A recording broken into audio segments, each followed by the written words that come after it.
This episode of Digital Photography Cafe is brought to you by Focus Pyramid, the autofocus lens calibration tool for your camera.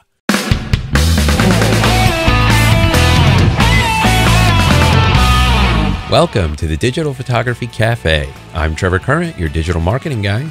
And I'm Joseph Christina, your professional photographer. So grab a latte, pull up a chair, and join us as we chat about the art and business of photography. So hey everybody, welcome back to the show. Last week we talked about social proof to grow your photography business and color calibrating your workflow. If you haven't listened to last week's show, I encourage you to do so.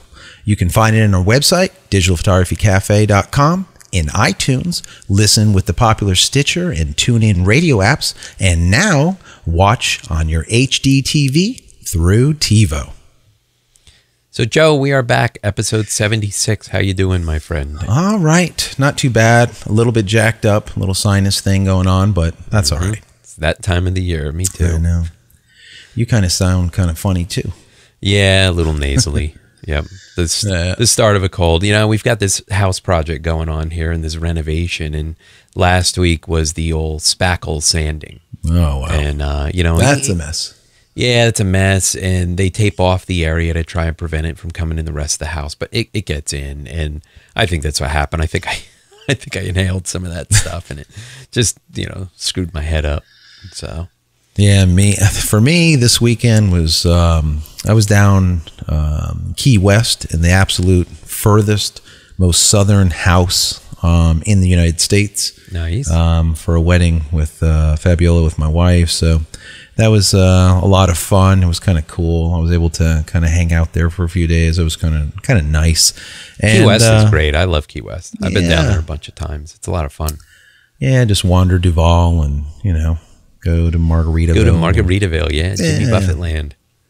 Absolutely. Some really great Irish pubs, and it's just a lot of fun. I always enjoy going down there. So, but you know, I'm all burnt up. So if you're watching on video, you probably see my head kind of look like my shirt, but it's but it was good. Yeah, something like that.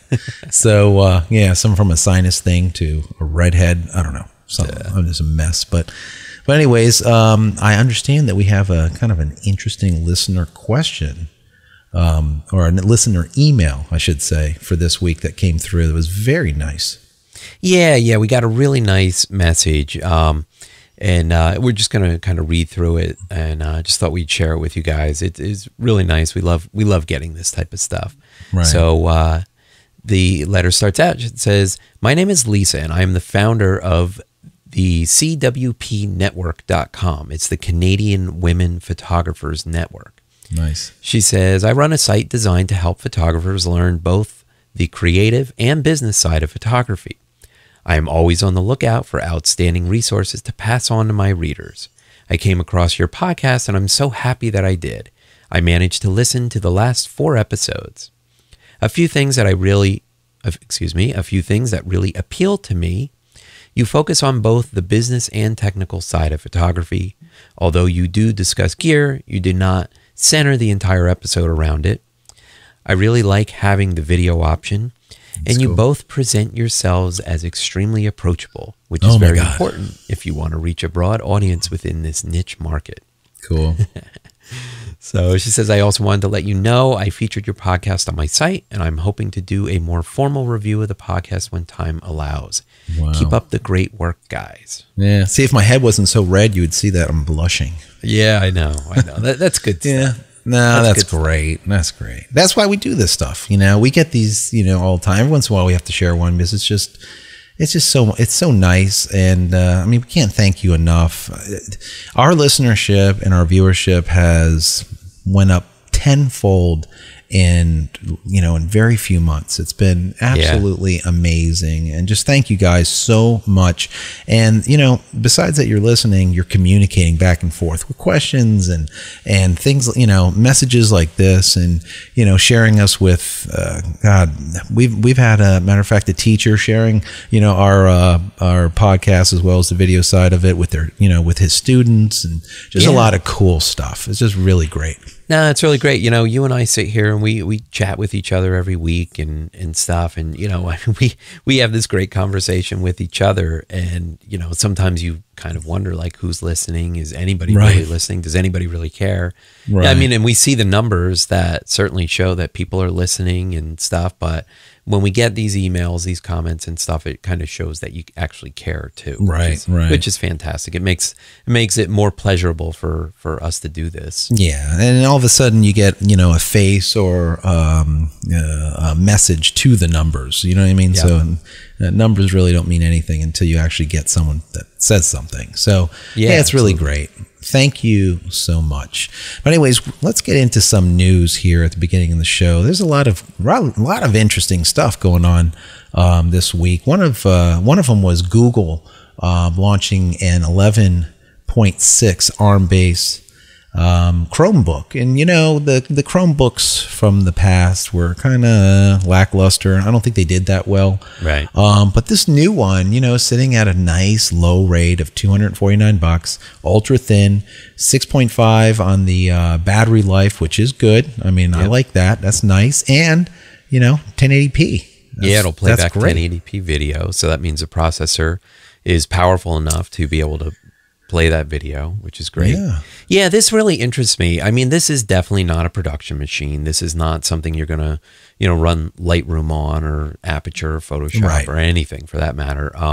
This really is your bare bones kind of stripped down. It's using the Google Chrome OS, the operating system. So it's not Mac, it's not Windows, it's not Linux per se.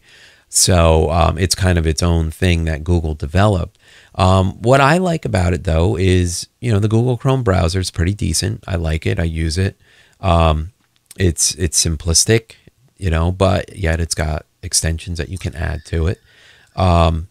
You know, and really, I like the price point.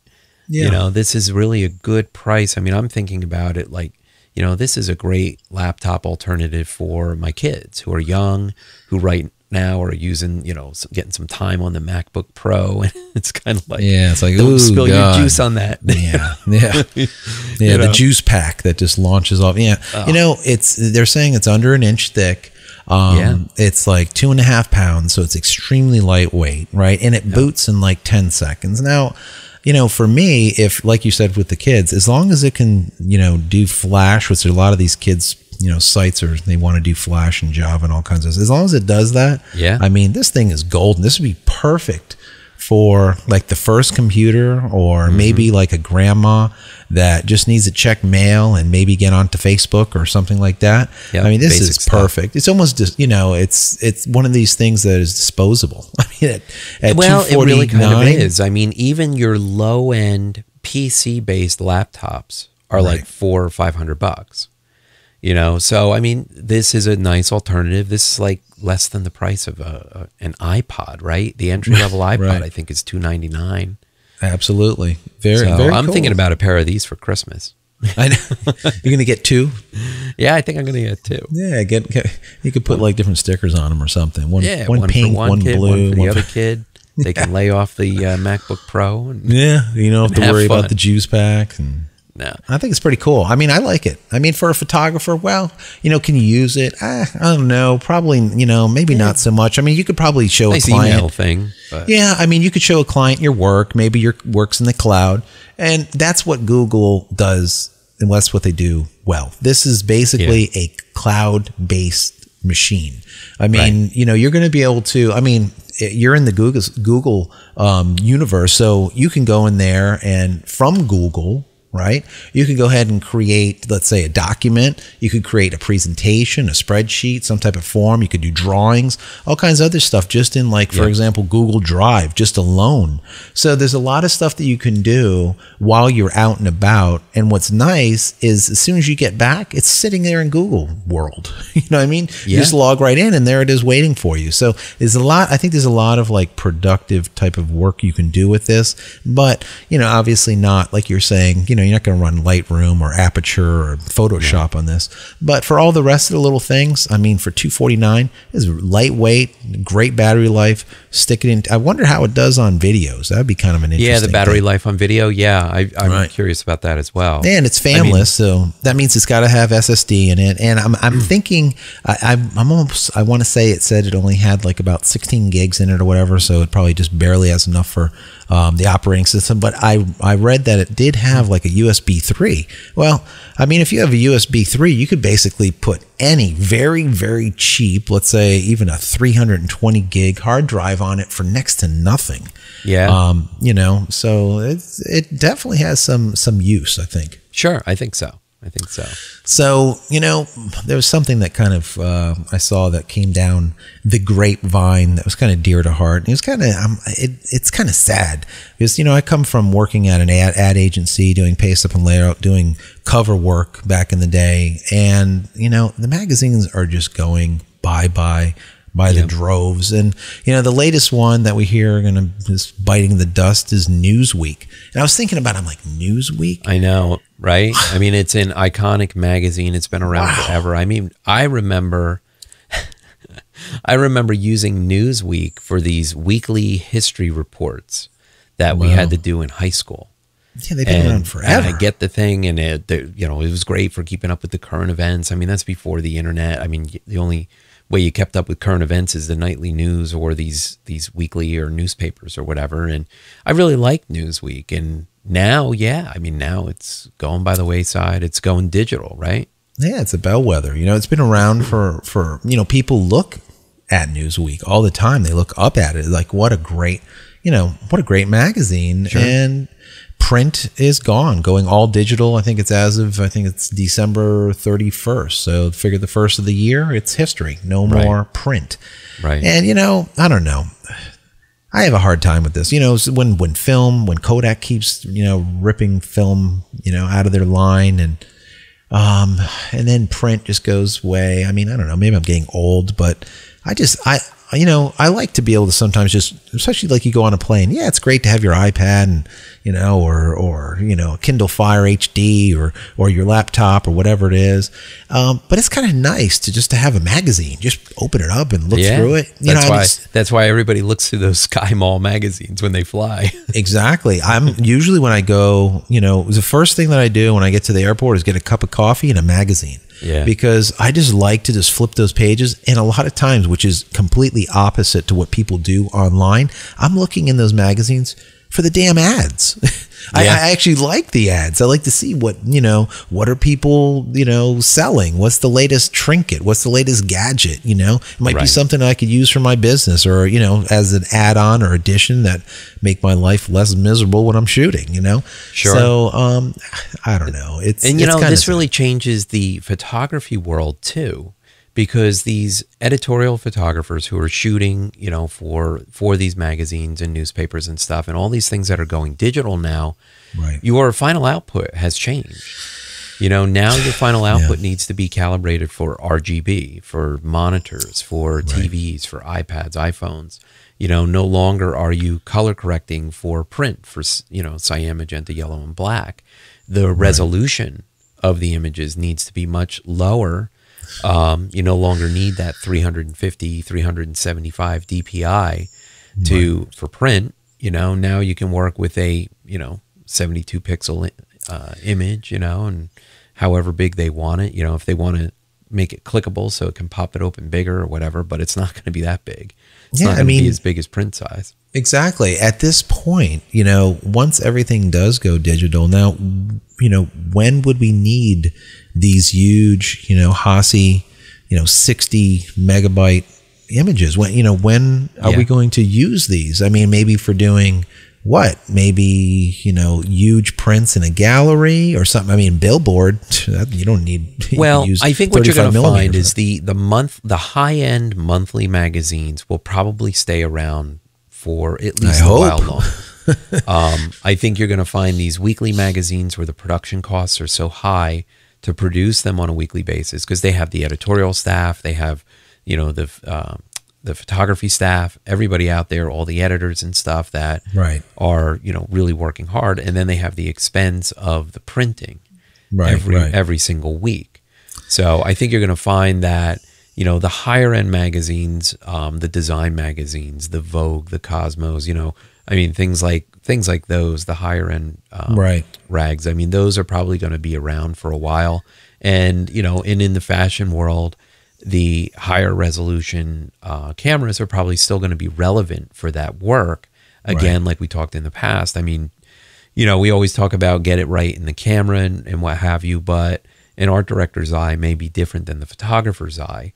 And they may get an image and say, yeah, you know, I want to enlarge, I want to crop it, I want to move it around a little bit, you know. So you sometimes you kind of need that resolution. Yeah, you need the extra size. I mean, the only thing that I'd have to say with that is, you know, everything is becoming more and more timely. So by magazines become, you know, so the idea that, you know, in your belief that, you know, the monthly magazines will stick around, the bigger ones, I believe that. The only thing that I have a problem with is, you know, people want stuff and they want it now. So how relevant are, you know, our topics, you know, monthly? You know, with fashion, yes, it's seasonal, you know, the stuff comes and goes. That's fine. I get that. But any kind of rag that's out there that's monthly, that really has timely type of information in it, I don't think it's going to do well. I think people are going to, you know, they're going to start migrating to iPad magazine type of setup, some where digital format.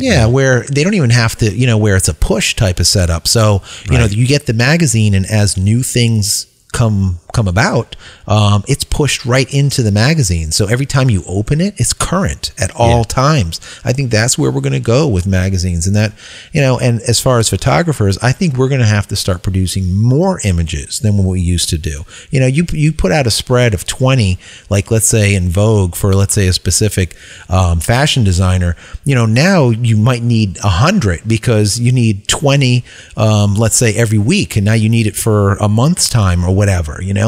So I think we're going to start getting, you know, as we're going more into this digital realm, I think we're going to be, let's say, more needed than we were in the past, but it's going to be just different. We're just going to have to conduct ourselves different, and I think sell ourselves differently.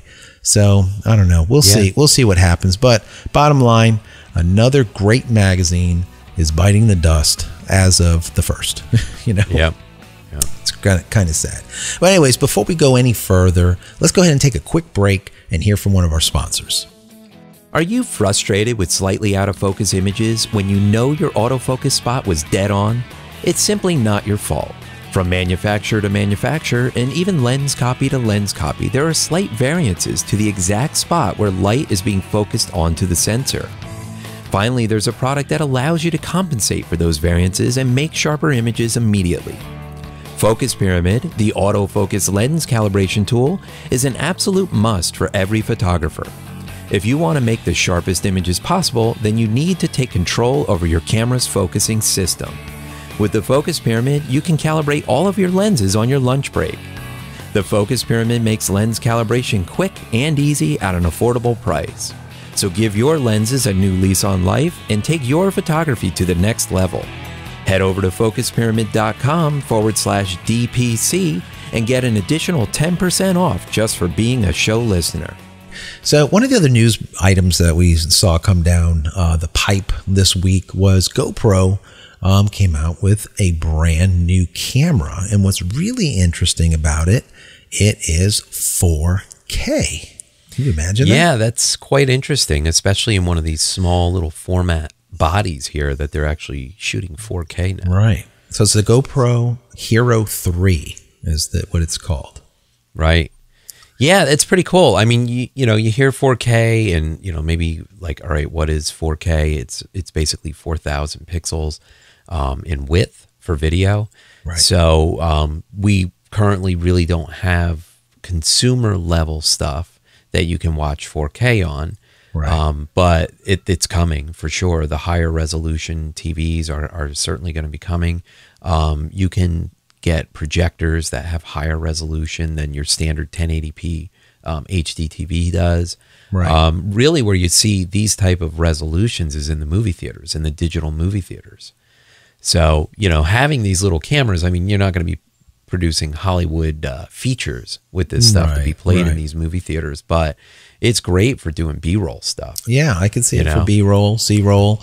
At 4K, it's only at, 15 frames per second, which is, it's all right. You could definitely get by with that. Yeah. If you need your 30 or your 24, it kind of drops down to, 2.7K? Right.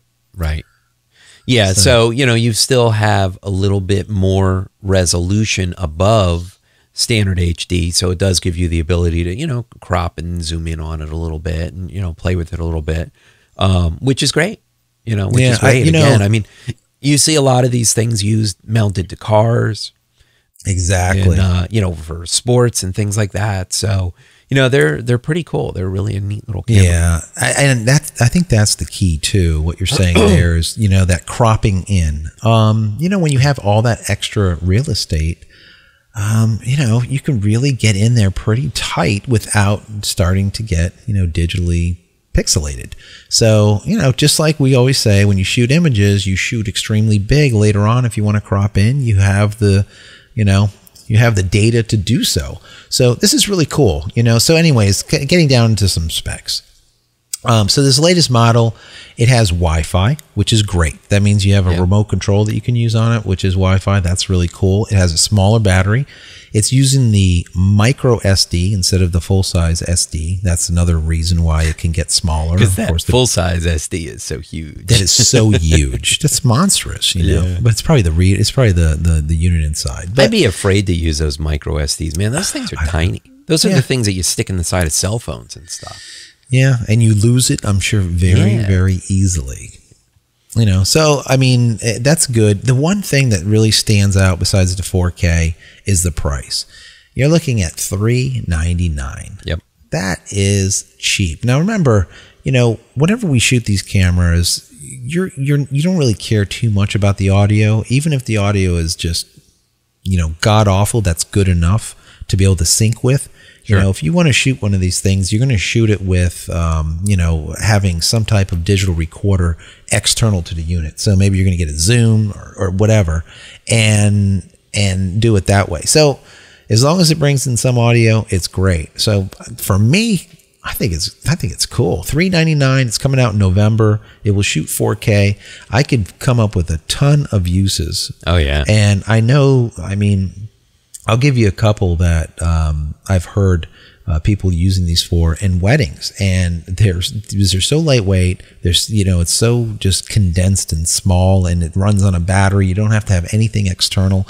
Yep. I've seen them on the floor, so that when a bride walks by, the train actually brushes through it, and that is some amazing B-roll. I've seen them mounted onto small little pillars with little clamps, so that you're getting you're getting like a stage left, a stage right. I've seen them. I mean, all kinds of really cool things you can do with them because they don't stand out. It's not, it's not like this huge monstrosity of an HD camera, yet the quality that this thing puts out is unbelievable. That latest skydive that guy did from, 27,000 feet or some crazy amount. Jumping out of his guy's balloon nuts. there. But anyways, they had some GoPros in there. Yeah. They were shooting, some 4K footage. So I can't wait till that gets all edited out. So that's going to be a really interesting video. I'm sure they're going to be selling soon. But yeah, so I really like the idea, like you said, of using these for event photography or videography. I think that's fantastic. In a church, there's so many areas in a church where, you're really not allowed to go. You really can't go up, on the altar area. You can't really be, behind the officiant and stuff. So, exactly. I mean, being able to get permission to get up there to set these little cameras up, aim them, start them rolling, just let them roll, exactly. and have them in a bunch of different places. I mean, you can even have them like down at the feet of the groom. Exactly. Kind of like even, pointing up a little bit as the girls walk down, you know. Yeah. I mean, it really, you can do some really cool stuff. Yeah, you I mean, gorilla pod them reception- everywhere, right? You take those little gorilla pods, you just wrap them around anything. Yep. And away you go. You just hit record, and you get some amazing. I mean, I've seen some really great B and C roll come out of these things, and some people are actually using them for main cam. Doing like little 5-minute, 10-minute clips. So it's cool. I like it. I think it's great. It's definitely something that we want to, look at to kind of add to the arsenal of the, we have, of course, the 5D Mark IIs and the 7Ds and all the rest of the stuff for our video capture. And, the Hero 2 was kind of cool, but this thing is just extra cool. This Hero 3, cool. It's to the next level, I guess you would say. Right. And I love the Wi-Fi control. That's just cool. But anyways, one of the other things was the Apple, of course, is finally, they're saying they're going to announce on the 23rd of October, dun, dun, dun, exactly, the mini iPad. It's like, what? A mini iPad, a 7-inch iPad. So what do you think about that? What is your thoughts? Yeah, I mean, there's a lot of the competitors out there that are offering these smaller formatted tablet devices. Right, like the Kindle Fire HD or something like that. Right, and people are, people that have the smartphones are kind of the mindset like, I wouldn't mind a bigger screen. A little bit bigger screen, but then a lot of people don't really want to truck around a full-size, iPad. Right. So I think, maybe this will hit that middle market that people are looking at. I think it's going to be, if the price point is right, I think they're going to, of course, sell like hotcakes. I agree. I mean, the iPad is not cheap. I mean, it's, a couple hundred, $400 or $500 to get into one of these suckers. Yeah, it's like $499, I think, the base model. I'm guessing. I'm gonna guess $249 for this bare bones version, and then it'll probably go up to probably $699. Yeah, I'm not sure. Maybe, because you got to look at the iPod Touch. I mean, that's an entry level of $299. Right. So but they have to price it right in order and competitive within this size market. Right. For these things to sell. Yeah, I was reading somewhere that they were saying about 20 different suppliers are just sitting there waiting to be able to throw out all of these accessories for this thing. 20 separate suppliers. That's a ton. Yeah. And they also had reports that 10 million units were being produced through this Asian chain. So okay. So I'm going to make the prediction that this thing is going to sell more mini iPads than the full size iPads. I don't know. I just have this feeling that it's going to be, if it's priced at that $299 or lower, at $249, $299. I think at that price, the Kindle Fire HD sitting at $200, people are going to say, I'm going to throw the extra $50 at it, and I'm going to get an Apple device, and I know exactly what I'm going to get. I think they need to be kind of thinking. They should be fearful, because Apple right now could just completely corner the market and take the rest of them out of the game. Because if the price is right, and that's why I might venture to say $299 is probably going to be the number. So it's $100 instead of $50 over the Kindle Fire HD. So, but either way, I think it's a really great device. I see it being used by photographers in many different ways, and I think we'll cover it on next week's show after the releases kind of come out. And maybe we'll do some live or semi-live coverage on it. So that'd be kind of cool. Wait and see. Yeah. These Apple events always get a lot of buzz, so it might be fun to kind of jump on that. I've done that in the past through Twitter, where I've just kind of like live tweeted what was happening. So maybe we'll do something. Maybe we'll do some live tweeting, or maybe we'll go and do a show for Tuesday, or we'll see. We'll see what happens, but kind of keep a lookout. Yeah. So one more thing that we had come through was a listener question, which was a really interesting listener question, which we get every once in a while, but it's definitely important, right? Yeah, we like the listener questions. Send them in. I know. And of course, it has to do with what? Keeping your lens steady. When you're using a long lens and you don't have the ability to use a tripod, and this happens a lot, many events, in many situations, they will not allow tripods on location. It's a risk. It's a hazard, and they don't want, people tripping over them and on and on and on. So it is a problem. And, so the question is, how can I keep one of these long lenses steady? Because it's, I shake. Right. And, we have a couple of tips. Number one, they didn't state, are they shooting events, or are they shooting, in the Congo? I mean, I don't know. But, one of the things that we do is we use these mini bean bags. So, you could either buy these little camera bean bags, and it's just simple, like a bag that's filled with beans, hence the name. Yep. Or you could make one. You can get a Ziploc bag, fill those with the beans. If you're like the crafty person, or if your wife or mate sews, you can get a piece of material, very easily sew up one of these bags, fill it with the beans. And what's really cool about it is then you have the ability to rest your camera on this bag, and since they're soft, you can still move and function the zoom and the focus, and they turn freely, so that's, and you can kind of mush it into shape and get it just at the right angle and everything that you want it at too. So yeah, they're kind of neat. I've used them before too. Yeah, I think, I've used them on, a windowsill. I've used them on, a car window ledge area. I've used them on like a car door frame. I've used them on like a stump of a tree. There's a lot of uses, because sometimes, you have like just, let's say, a stump.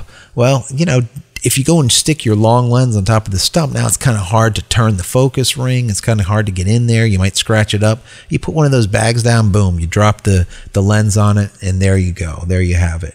So it works out really, really well. So that would probably be the first tip, or the first way of steadying a long lens when a tripod is not available. Now, the next one that I would suggest is a monopod. That's got to be by far the best way. Yeah. It's kind of like the best of both worlds, right? Yep. Yeah, you got the monopod to support the weight. Right. And so you're not trying to hold it around your neck. You're not trying to support it with your hand. But yet a monopod still gives you a lot of freedom of movement. It's easy to pan and tilt. It really is very flexible. I've got several monopods that I use, and there's a company called Trek Tech that makes a couple really neat ones. They actually are in sections that you can kind of pull apart and stick in this case. It's like disassembling a rifle here, But what's really neat is when it's all assembled, it has a Velcro strap around the base of it, around the foot. Right. And you can undo this Velcro strap, and 3 legs pop out of this cylinder shape. So it turns from a monopod into a lightweight tripod. Right. Now, you're not going to be supporting a long lens with a heavy camera body in this configuration as a tripod, but if you've got something lightweight, it works great. Yeah, we actually use that for video capture. When we do our shows, it's nice and portable. We can fold it up, bring it with us, drop it down, just flip the legs out, and it holds really nice. Absolutely, and those legs are kind of bendable a little bit, so you can kind of maneuver them a little bit. Yep. And what's neat is, what we'll do is we're shooting, and sometimes you need to kind of tilt one way or another, but you want to do it smoothly. Yep. And they kind of give you just enough support to kind of bend and tilt a little bit, and then snap right back to the same position. It works great. I love that. They're really very useful. Now, the problem with the monopod is, like we said, it's kind of like the best of both worlds, but it does have its disadvantages on the other side also. It's really great for tracking. So let's say if you're shooting, sports photography and you're shooting cars. Well, if you're tracking left to right, monopod is great. Oh yeah. You're shooting up and down, it's good. But then when you start getting into trying to keep steady, it works well, but it's still definitely not as good as a tripod, but it's much better than trying to hand hold it. So yeah, You know what happens? You get the wanders. You know, Right. Unless you have Exactly. your feet firmly planted in like a good stance, so you don't start fading front to back or left to Exactly. right. I mean, it's kind of like the dizzy groom up there. Exactly. You know, it's like all of a sudden, it looks like you're going to pass out. Yeah, That's really the problem. I mean, you need to have a good footing yourself Right. and kind of lock yourself into this monopod so you're kind of all supporting together. And then you're good. But if you're kind of lightly and you don't have your feet planted firmly and stuff, they're too close. They're, you know, Yeah, you definitely start doing that little wander thing. Yep. You know, one of the other ways that I do it, and matter of fact, I think my profile picture has me doing that. I shoot a rifle, shoot guns, and you know, if you get down to the floor and you take one knee and you have one knee coming up, you could very easily put your elbow onto that knee and just simply rest the lens itself in that one hand, and that. It's almost like a tripod shape, like a reverse triangle shape, is very, very secure. Sure. So if I need to shoot very long at a very slow shutter speed, you know, maybe I'm shooting a 200 millimeter all the way down to like a 30th of a second. You know, at that point, if I can take that position, I will. If there's nothing else around me and I'm out in the open, there's no trees, there's no walls to lean on, I don't have a monopod, I'll definitely take my quote unquote rifle position, and it works for me very, very well. So that's kind of like another way. There's a lot of different ways to do it. One great, I guess, place to go take a look at some other ways would be that free ebook that we gave away. What was it, like 3-4 shows ago? A couple episodes or something? ago, yeah. Our sponsor, Focus Pyramid, they came out with a new free ebook called 10 Tips for Creating Tack Sharp Photos. And it's still for free, so you can head over to their website. You can download it there at focuspyramid.com. But yeah, they've got a lot of great tips in there, so definitely go check that out. It kind of applies whether you're using a short lens or a long lens. A lot of the same techniques apply. Just when you get into the longer lenses, you have a little bit more to deal with because of weight. So, you know, that's kind of like something extra to take into account.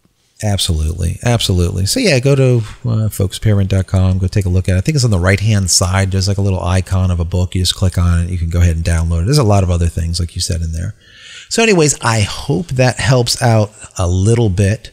So I think it's time. We're going to start. We don't want to run too late here. I think it's time to get out. What do you think? Yeah, I think so. Let's thank all the listeners for joining us again. As usual, we really appreciate your support. We appreciate your questions and your comments. Those are always great. They help keep us going, help keep us motivated. Exactly. And definitely, if you're listening to the show kind of, you know, on the website or what have you, definitely subscribe. You know, subscribe in iTunes, subscribe via RSS. Go grab the video. Maybe you're just listening to the audio. We try and add some extra content into the video, make it a little bit more exciting. And Joe, do you know we are kicking butt in iTunes, bro?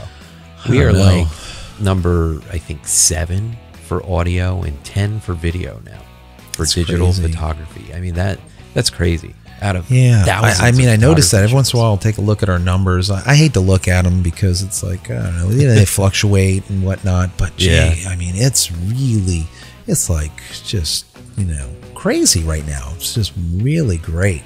Yeah, it's kind of crazy. I mean, it's a good crazy, but yeah. There's a lot of people listening, and we do appreciate it. Can't tell you enough how much we appreciate you guys out there listening, and keep sending in those questions. Those questions are great.